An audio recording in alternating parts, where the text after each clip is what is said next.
오늘은 둘째 짐승의 정체, 이란 제목으로 말씀을 선고합니다.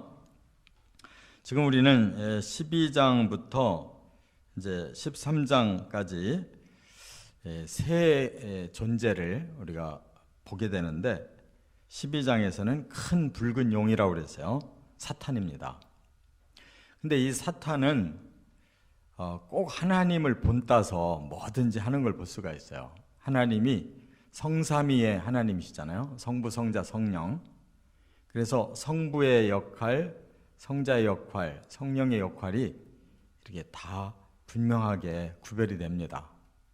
그래서 구약의 하나님은 성부로서 역사하시고, 신약의 예수님은 이제 성자, 하나님의 아들로서 오셔서 복음을 이루셨고, 이제 교회 시대는 성령께서 친히 임재하셔서 우리를 이끌어 가시잖아요. 그런데 이 사탄의 무리도 이런 식으로 본딴다는 거예요. 12장에 큰 붉은 용이 나타났는데, 이제 바닷가에 서서 그 다음 불러들인 자가 바다로부터 첫째 짐승을 불러들였다고 그랬어요.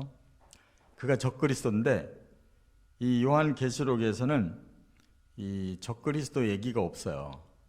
이 첫째 짐승을 왜 우리가 적그리스도라고 하느냐 하면, 요한 1서에 적그리스도라는 단어가 이제 4차례 정도 나와요. 마지막 때에 그가 오리라 한 그 적그리스도가 바로 이자다라는 것을 우리가 이렇게 맞춰서 알 수 있는 거고, 이제 오늘은 땅으로부터 올라온 둘째 짐승이 나타나요. 그 역할이 이제 거짓 선지자 역할을 해요. 이 거짓 선지자라는 것은 바로 요한계시록 뒤에 또 나옵니다. 그래서 이 둘째 짐승을 여기 계시록 19장에 가보면 20절, 또 20장 10절에도 보면, 그리고 요한일서 4장 1절에도 보면 이 둘째 짐승이 거짓 선지자라는 걸 알 수가 있어요. 분명하게 제시를 했어요. 그래서 이제 오늘 우리가 상고해야 될 이 둘째 짐승은 거짓 선지자인데, 그러니까 용과 적그리스도와 거짓 선지자가 이게 삼위일체가 돼요. 그래서 역할 분담을 하면서 그들 나름대로는 완벽하게 이 세상을 정복하고 사람들을 완전히 현혹해서 사로잡으려고 한다, 그 말이에요. 그러나 결과적으로는 실패합니다. 하나님이 악을 그대로 두실 리가 없죠. 그래서 그 악을 재앙으로서 이제 끝맺고 심판해서, 먼저 적그리스도와 거짓 선지자가 바로 마지막 때에 아주 전면에서 역사를 했기 때문에 그들부터 불못에 집어넣고, 사탄은 또 할 일이 남아있기 때문에 1000년 동안만 무저경에다 가둬놨다가 마지막 천년왕국이 끝나고 나면 그가 미혹하는 그런 역할이 또 하나 남아있어요. 그것을 끝내고 흰 보좌에서 예수님이 모든 죽은 자까지 다 이제 부활시켜서 마지막 심판할 때, 그때 이 붉은 용 사탄은 마지막 불못으로 들어가는 것입니다. 이렇게 모든 것은 정확하게 성경에 예언되어져 있는 대로 진행해요. 그래서 성도들에게 이 말씀으로 그러한 모든 지식을 알게 하시는 것은, 적그리스도의 그 악한 역사가 뭔지를 분명히 알고 그들의 끝이 어떤지를 분명히 알면, 그 과정 때문에 우리가 두려워서 사로잡히지 않게 된다는 거예요. 인내하고 그걸 넘기면 반드시 이기기 때문입니다. 그래서 오늘 세 가지로 거짓 선지자가 어떤 역할을 하는지를 상고합니다. 첫째, 11절 12절에 보면 적그리스도에게 경배하게 한다 하는 거예요. 이 거짓 선지자의 역할은 적그리스도를 띄우는데 사명이 있어요. 여기 보니까 또 다른 짐승이 땅에서 올라왔다 그랬는데, 모습이 어떻게 생겼느냐? 어린 양같이 두 뿔이 있대요. 그러니까 겉으로 보면 완전히 예수님과 같이 그렇게 사람들을 위해서 사랑으로 대신 희생할 것처럼 이렇게 보인다는 거예요. 그런데 이게 위장된 모습이에요. 왜냐하면 그 다음에 그가 말하는 거를 보니까 용처럼 한다는 거예요. 그러니까 그의 그 속에서 나오는 그 메시지가 완전히 용과 같다. 그 말은 뭐예요? 메시지가 그 사탄의 메시지라는 거예요. 그러니까 이처럼 거짓 선지자는 위장술이 뛰어난 거예요. 사람들에게 굉장히 호의적으로 보이는데 그가 가르치는 그 선지자의 말은 전부 가짜 선지자의 말이다. 사탄이 가르쳐주는 메시지로 사람을 미혹하는 거예요. 그렇기 때문에 영분별이 중요하다 그 말이에요. 진리가 뭔가, 복음이 뭔가를 제대로 아는 사람 같으면 헷갈리지 않는 거예요. 근데 이걸 제대로 모르는 사람은 싹 넘어가 버리는 거예요. 그래서 먼저 나온 짐승, 그러니까 적그리스도의 권세를 그가 그 앞에서 행한다 그러니까 적그리스도의 권세는 누가 줬냐면 용이 줬다 그랬거든요. 그래서 용도 경배받고 적그리스도도 경배를 받는데 바로 세 번째 역할자인 거짓 선지자가 다 떠받치는 거예요. 그래서 또 그렇게 떠받칠 수 있는 권위를 갖기 위해 또 사탄도 적그리스도도 그에게 권세를 줍니다. 그래가지고 대변인격으로 말을 하면서도 능력은 바로 사탄의 능력, 적그리스도의 능력을 그대로 다 가지고 있는 거예요. 그러니까 완전히 성삼위 하나님을 본따서 그대로 퍼포먼스를 한다 그 말이에요. 그런데 적그리스도를 어떻게 띄우느냐? 적그리스도를 영웅화하기 위해서 우리가 앞에 말씀에 적그리스도가 7 머리가 있었는데 머리 하나가 상했다고 그랬잖아요. 칼에 맞았다고 그랬죠. 죽을 뻔했는데 살아났다는 거예요. 그걸 보고 세계의 사람들이 저 사람은 보통 사람이 아니다. 영도자가 틀림없다. 이렇게 받아들인다는 거예요. 그걸 띄워주는 사람이 바로 이 적그리스도래요. 그래서 죽게 됐던 상처가 나은 것을 그걸 이용해가지고 경배의 대상자로 만든다. 우리가 객관적인 생각으로 보면은 절대 그럴 일이 없을 것 같잖아요. 근데 우리 민족의 반쪽은 지금 그렇게 살고 있잖아요. 북한 보세요. 완전히 김일성, 김정일, 김정은 3부자가 완전 신이에요. 그가 나타났다 그러면 모든 사람이 막 열렬히 박수치고 막 흥분하고 막 눈물 흘리고 야단이잖아요. 우리가 볼 때는 참 어떻게 저럴 수가 있나 그러는데 빠져들어가면 그런 거예요. 그 사상에 빠져들어가고 그 분위기에 휩싸여 버리면 그렇게 되는 거예요. 그거 신이지 뭐예요. 그러니까 적그리스도도 더 능력이 있어서 온 세계 사람들을 그렇게 끌어모으는데 바로 그 옆에서 거짓 선지자가 그 메시지로 강력한 능력과 메시지 가지고 사람 다 뒤집어 놓는다 그 말이에요.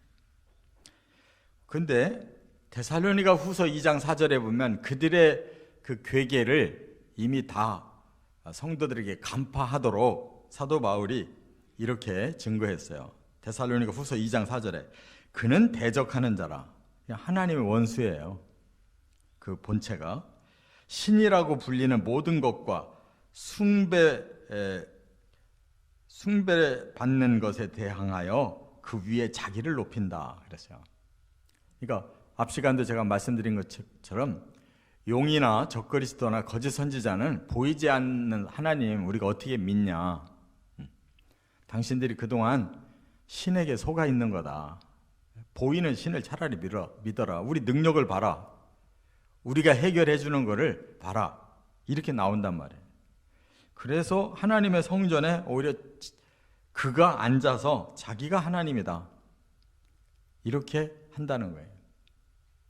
북한의 주체 사상도 보면 바로 그들이 세상의 어느 지도자보다 탁월해가지고 그 북한을 낙원 만들 거라고 그렇게 계속 가르쳐 왔잖아요. 근데 실상 내용은 가장 가난한 나라 만들어 놨는데 그들은 여전히 지금도 거기가 낙원이라는 거잖아요. 그렇게 사람의 마음을 완전히 뒤집어 놓으면 넘어가는 것입니다. 두 번째, 13절부터 15절까지는 이적을 행함으로 미혹한다는 거예요. 사람들은 이적에 굉장히 약해요. 뭐가 기적이 일어났다 그러면 그냥 꼼짝 못해요. 바로 이 거짓 선지자도 큰 이적을 행한다고 그랬어요. 사람들이 할 수 없는 일을 보여주면 거기에 홀딱 반한다는 거예요. 심지어 사람들 앞에서 불이 하늘로부터 땅에 내려오게 했다 그랬어요. 이 구절이 금방 성경의 힌트가 딱 느껴져요. 그렇게 한 사람이 바로 엘리야거든요. 열왕기 상에 보면 그 850명의 이방 그 우상 신을 끌고 가는 제사장들을 불러놓고 대결을 하잖아요. 너희도 제단을 쌓고 나도 제단 쌓을 테니까 둘 중에 어느 신이 진짜인지 대결하자.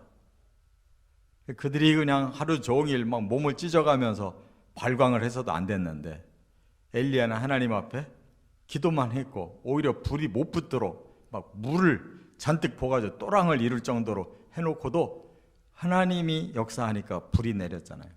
다 태워버리면 물도 다 핥아버렸다고 그랬어요. 이런 기적이 이 거짓 선지자에게서 나왔다는 거예요.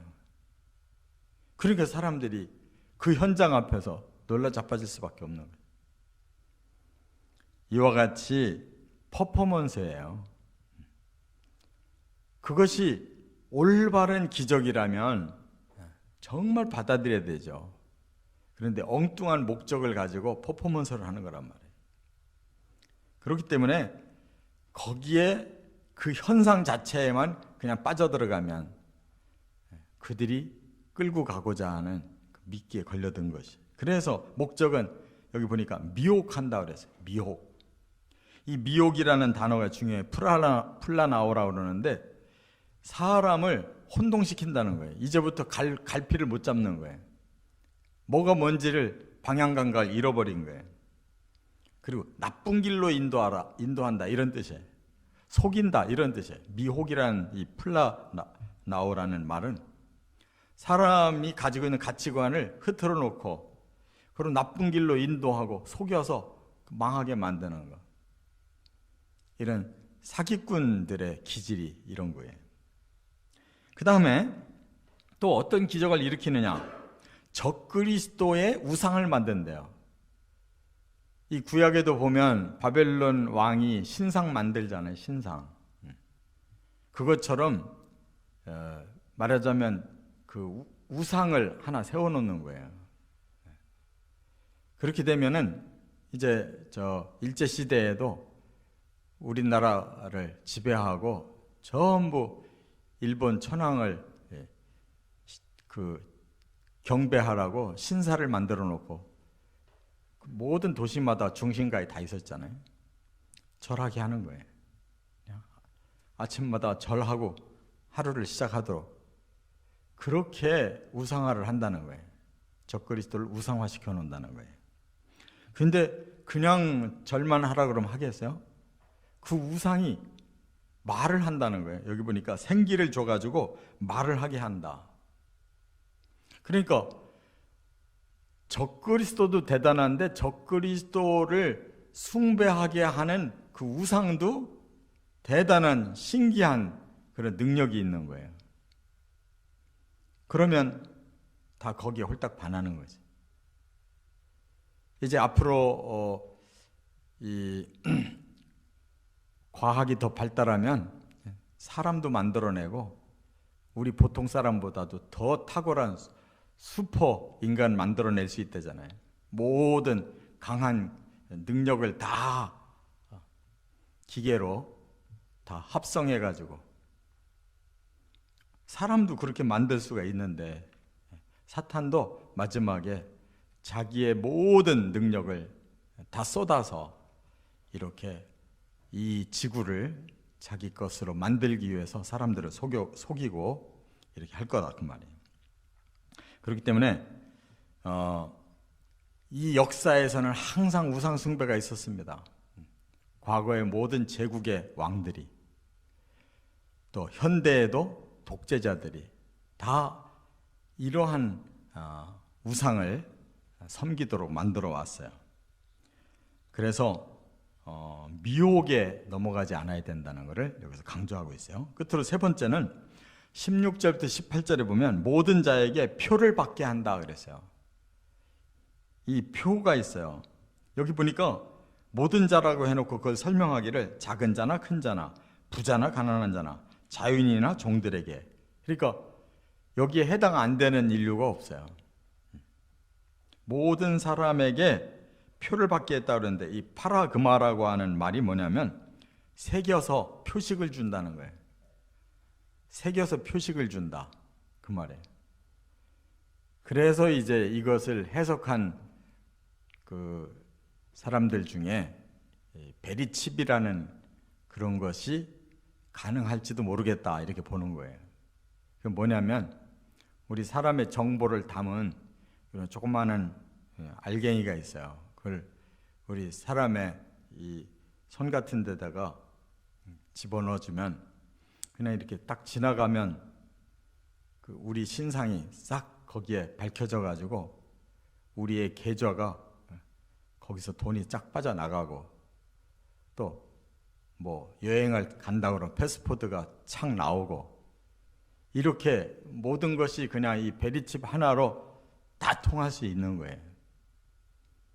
지금 현재도 그것이 대중적으로 상용화가 안 돼서 다 지금 그런 거지, 실상 기술은 다 가지고 있잖아요.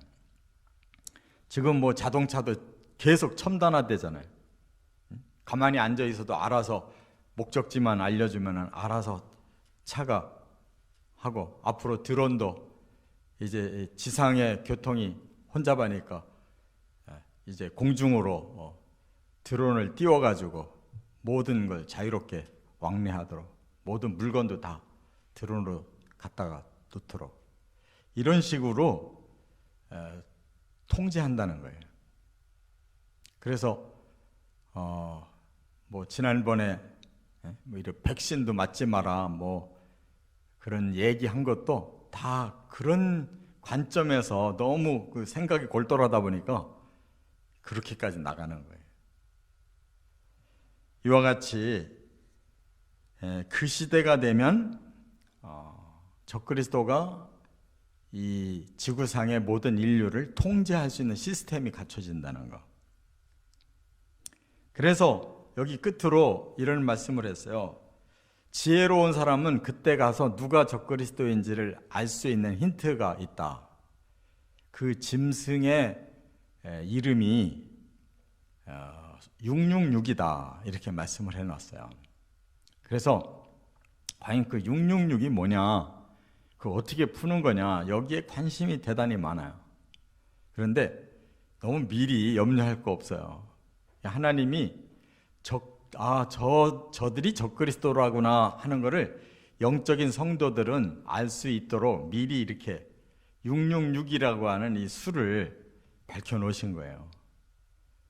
그 666이 적그리스도의 이름이다는 거예요. 그렇기 때문에 그때 가면 성도들은 금방 알아차리게 될 거예요. 666이라는 거를. 근데 이걸 지금 자꾸 사람들이 여러 가지 머리로 그거를 자꾸 주장을 하려고 하다 보니까 너무 지나쳐요. 그래서 별하별 것이 다 666이에요 지금 현재는. 근데 그렇게 별하별 것이 다가 아니겠죠. 아직 적그리스도가 안 왔기 때문에 그거를 상상하고 그거를 사람들 나름대로 지금 밝혀보려고 하다 보니까 그래요. 그러니까 아직 거기에 너무 신경 쓰지 말고 적그리스도를 알아보는 힌트를 하나님 주셨으니까, 만약에 우리가 그때까지 살아있고 그 현장까지 있게 된다면 저가 바로 적그리스도구나라는 걸 알게 된다는 거예요. 중요한 것은 그들은 하나님의 대적자고 사람들을 미혹해가지고 결국 그들이 이 세상을 정복하고 사람들을 종으로 부리다가 함께 멸망하려고 하는 것이 목적이에요. 사탄의 목적은 거기에 있어요. 자기 때는 정해져 있거든요. 그렇기 때문에 하나님 앞에는 방해하고 사람을 하나님과 사랑하지 못하도록 막아가지고 종처럼 지배하다가 함께 망하고자, 이게 악한 뜻이에요. 우리는 거기에 속지 않고 하나님의 진리로, 하나님의 사랑으로 이겨내시기를 주의 이름으로 축원합니다.